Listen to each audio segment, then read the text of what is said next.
رات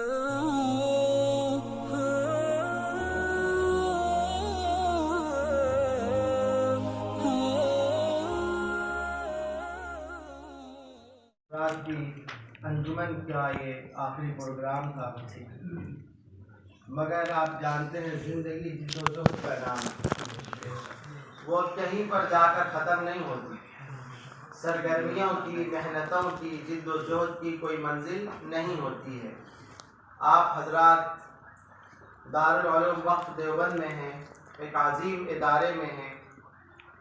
آپ حضرات کے پاس بہت ہی اچھا موقع ہے اپنی شخصیت کو بنانے کا، اور ظاہر ہے کہ یہ سرگرمیاں سب شخصیت سازی ہی کے لیے۔ آپ جانتے ہیں کہ آج کتنے بڑے چیلنجز ہیں۔ ایک طرف بڑے بڑے علماء جو ماہرین علم و فن تھے وہ ہمارے درمیان سے رخصت ہو رہے ہیں، بڑی تیزی سے علماء رخصت ہوئے۔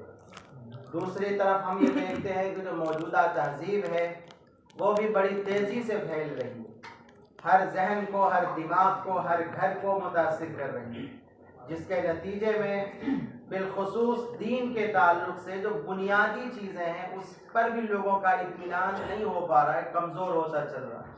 بڑی تعداد اہل ایمان کی ہے جو شکوک و شبہات کے گھیرے میں ہے۔ ظاہر ہے ان کو مطمئن کرنا، دین کے پیغام کو صحیح طرح سے لے کر کے عام کرنا اور اس کے لیے محنتیں کرنا، یہ سب آپ کی ذمہ داری ہے۔ اس لیے آپ حضرات اپنی ذمہ داریوں سے غافل نہ ہوں، اور یہ نہیں سمجھیں کہ ہم نے چند کتابیں پڑھ لی، امتحان میں ہمارے نمبرات بڑے اچھے آ گئے اور ہم نے تقریری پروگرام کر لیا، ہم نے مسابقہ صحافت کر لیا، ہم نے کچھ مضامین لکھ لیے، ہم نے کچھ تقریری پروگرام کر لیے تو گویا کہ ہمارے لیے کافی ہو۔ ایسا نہیں ہے، آپ کو ابھی بہت کچھ تیاری کرنی، آپ کو اپنے آپ کو صلاحیتوں سے بھرنا ہے۔ اسلام کا جو صحیح ترجمان ہے وہ آپ کو بننا ہوگا۔ اسلام کے اصول اور فروع، اسلام کے تمام کلی مسائل، اسلامی تہذیب اور اسلامی عقائد، نظریات، معاملات، سب کو صحیح طرح سے آپ ثابت کرنے پر قادر ہو جائیں۔ ہمارے طلبہ تقریر یاد کر کے آتے ہیں تو بڑے بڑے جملے اس میں آتے ہیں، لیکن اگر آپ سے پوچھا جائے کہ جو دعویٰ آپ نے اپنی تقریر میں کیا آپ کو اتنا اطمینان ہے کہ آپ اس کو ثابت کر دیں، تو پھر وہ خاموش ہو جائیں۔ اسلام مساوات کی تعلیم دیتا ہے، آپ نے تقریر یاد کر کے کہہ دیا، لیکن یہ چلیے یہاں کے لیے ٹھیک ہے، لیکن آپ کو اس سے اعلیٰ بننا ہے کہ آپ اس کو ثابت کر سکیں صحیح طرح سے۔ اسلامی نظریے کو دوسرے تمام نظریات پر جو فوقیت ہے آپ اس کو ثابت کر سکیں دنیا کے سامنے، آپ کو اس معیار پر آنا ہے۔ اور اس کے لیے علم کے ساتھ بہرحال تواضع کی بھی ضرورت ہے، اپنے اخلاق کو بھی سنوارنے کی ضرورت ہے، آپ کو ہمہ جہت تیاری کی ضرورت ہے۔ قرآن کریم میں ایک جگہ عباد الرحمن کا تذکرہ ہوا تو سب سے پہلے چلنے کے انداز کا تذکرہ، وعباد الرحمن الذین یمشون علی الارض ہونا، یہ کیا اتنی اہمیت رکھتی ہے، یہ ہمارا چلنا اتنا اہم ہے کہ اس کی کیفیت کو اللہ تعالیٰ نوٹ کرے، سمجھ رہے؟ اتنا اہم ہے ہمارے چلنے کا انداز اتنا اہم ہے اللہ کے لیے کہ اس کو پہلی علامت کے طور پر اللہ سے سمجھ رہے؟ تو یہ اخلاق، آپ کو اخلاق سے لیس ہونا ہوگا، آپ کو علم سے لیس ہونا ہے، آپ کی زبان میں قوت ہونی چاہیے، آپ کے قلم میں قوت ہونی چاہیے۔ ظاہر ہے یہ بہت بڑا مرحلہ ہے، یہ سارے مرحلے جو آپ نے آج کی پروگرام کیا اس کا حصہ ہے، اس پر میں آپ کو مبارکباد پیش کرتا ہوں۔ آپ حضرات نے بہت ہی عمدہ انداز میں پروگرام پیش کیا، میں شروع میں بھی میں نے دیکھا نعتیں بڑی اچھی پڑھی گئیں، آپ کے ناظم صاحب بہت اچھی نعت پڑھتے ہیں ماشاءاللہ، اور اس کے علاوہ تقریریں بھی بہت اعلیٰ ہوئی، نظامت بھی بہت اچھی رہی، اور صدر انجمن کون تھے؟ مفتی ہلال صاحب تھے، تو ظاہر ہے کہ چاندنی ادھر سے آ رہی تھی، تو بہرحال اللہ تعالیٰ ان کو بھی توفیق عطا فرمائے اور آپ سب کو دین کا ترجمان بنائے، اور جو ذمہ داریاں ہم سب سے وابستہ ہیں اللہ تعالیٰ ہمیں وہ ادا کرنے کی توفیق مرحمت فرمائے۔ تمام کامیاب ہونے والے طلبہ کو مبارکباد، تمام شرکاء کو مبارکباد، اور آپ سب تو تمام ہی اس مبارکبادی کے مستحق ہیں کہ اللہ تعالیٰ نے آپ کو اہل حق کے قافلے کا رکن بنایا ہے، اور ہم سب جو ہے علم اور علماء کے یعنی اس کاروان کے کاروان علم و علماء کے کا حصہ ہے. اس پر ہم سب کو اللہ تبارک و تعالیٰ کا شکر ادا کرنے کی ضرورت ہے. باقی باتیں ہوتی رہیں گی. میری خواہش تھی کہ مولانا افضل صاحب کچھ نصیحت فرماتے، بس مختصر سی آپ 2 بات سے آپ فرما دیجیے. عقابی مفتی صاحب کا حوصلے کی بات ہے. عقابی روح جب بیدار ہوتی ہے جوانوں میں، سنا ہے اردو میں، ہمارے مولانا افضل صاحب موجود ہیں، ہم ان کی بھی گفتگو سنیں گے انشاءاللہ. نحمدہ و نصلی علی رسولہ الکریم، اما بعد. الحمدللہ پروگرام آپ حضرات کا کافی اچھا رہا.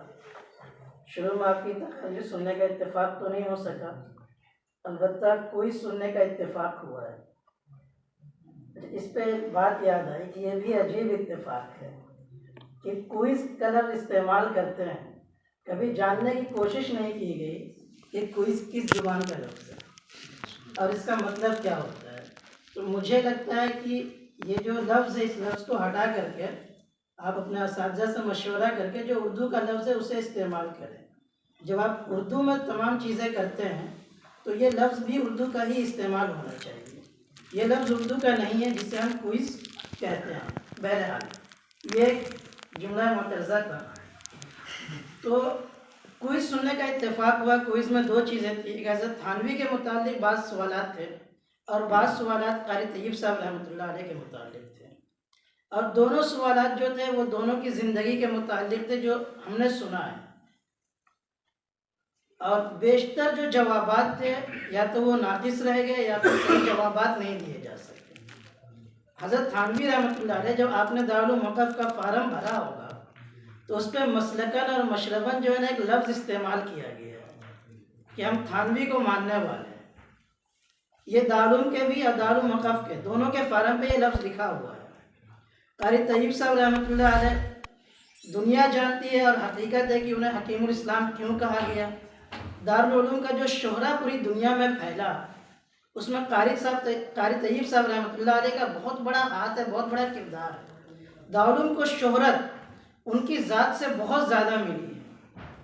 دیگر لوگوں کو چھوڑ دیجئے، دیگر جو اکابرین ہیں، ان 2 اکابرین کو ہی اگر آپ دیکھیں تو ہمارے لیے یہ محاسبے کی چیز ہے اور یہ محاسبے کی بات ہے کہ ہم ان دونوں اشخاص کی زندگی کے بارے میں کچھ نہیں جانتے. یہ جو ہم نے دیکھا ہے ابھی آپ کے کوئز سے، آپ کے جو سوالات مرتب کیے گئے تھے ان کو دیکھ کر کے جو ہمیں اندازہ ہوا وہ ہم کہہ رہے ہیں. یہ ہمارے لیے محاسبے کی بات ہے کہ ہم ان 2 اشخاص کے بارے میں کچھ نہیں جانتے ہیں جن سے ہم اپنا سلسلہ جوڑتے ہیں، جن کو ہم اپنا سب کچھ سمجھتے ہیں، جن کی بات ہمارے لیے استناد کا درجہ رکھتی ہے، جن کی بات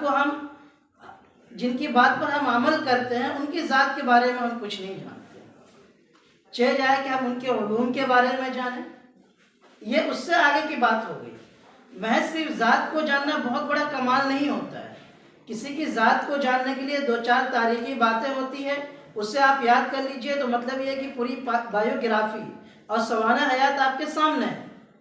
تو جب ہم اس کو نہیں جانتے ہیں تو ہم سوچیں اپنے دل پہ ہاتھ رکھ کے کہ ہم ان اشخاص کے علوم کو کتنا جانتے ہیں.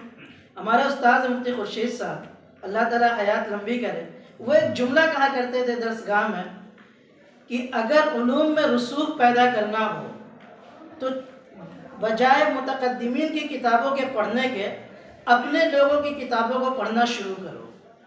اگر آپ اپنے لوگوں کی کتابوں کو پڑھ لے جاؤ گے تو پھر انشاءاللہ العزیز آپ دوسروں کے محتاج نہیں رہو گے. اور اسی چیز کو ایک مضمون میں مفتی زید مظاہری صاحب نے لکھا تھا کہ جو علوم اور جو چیزیں مجھے حضرت تھانوی کے علوم کو پڑھنے کے بعد ملی ہے وہ کسی اور مجدد کی سوانح اور ان کے علوم اور ان کی زندگی کو پڑھنے کے بعد نہیں ملی. یہ حیثیت ہے حضرت تھانوی کی اور قاری طیب صاحب رحمۃ اللہ علیہ. دیگر اشخاص کی ابھی بات نہیں کر رہے ہیں. تو یہ ہمارے لیے ضروری ہے کہ کم از کم ہمارا جو سلسلہ ہے، ہمارا جو علمی سلسلہ ہے، اس سلسلے کی جو کڑیاں ہیں ان کڑیوں کو جانیں، ان کے علوم کو جانیں، ان اشخاص کی خدمات کو جانیں، ان کی علمی حیثیت کو جانیں. جب تک ہم جانیں گے نہیں ان کے مقام و مرتبے سے ہم واقف نہیں ہو سکتے ہیں. کسی شخص سے آپ کی واقفیت محض نام سن کر کے ایک حد تک تو پیدا ہو سکتی ہے، لیکن وہ عقیدت میں تبدیل نہیں ہو سکتی ہے۔ عقیدت میں تبدیل ہونے کے لیے اس شخص پر مکمل اطمینان اور بھروسہ ہونے کے لیے ان کے نظریات، ان کے علوم اور ان کی خدمات، ان سب چیزوں کو جاننا ضروری ہوتا ہے۔ امید کرتا ہوں کہ انشاءاللہ العزیز آپ لوگ ان چیزوں پر دھیان دیں گے اور کوشش کریں گے کہ ہمارے جو اپنے اکابرین ہیں اور جن لوگوں نے دین کی خدمت انجام دی ہے ان کی سوانح کو اور ان کے علوم کو پڑھنے کی کوشش کریں گے۔ مفتی صاحب سے درخواست ہے، مفتی صاحب ماشاءاللہ بہت عام نصیحت کی، تم لوگ اس پر عمل کرو گے انشاءاللہ۔ دعا کرو۔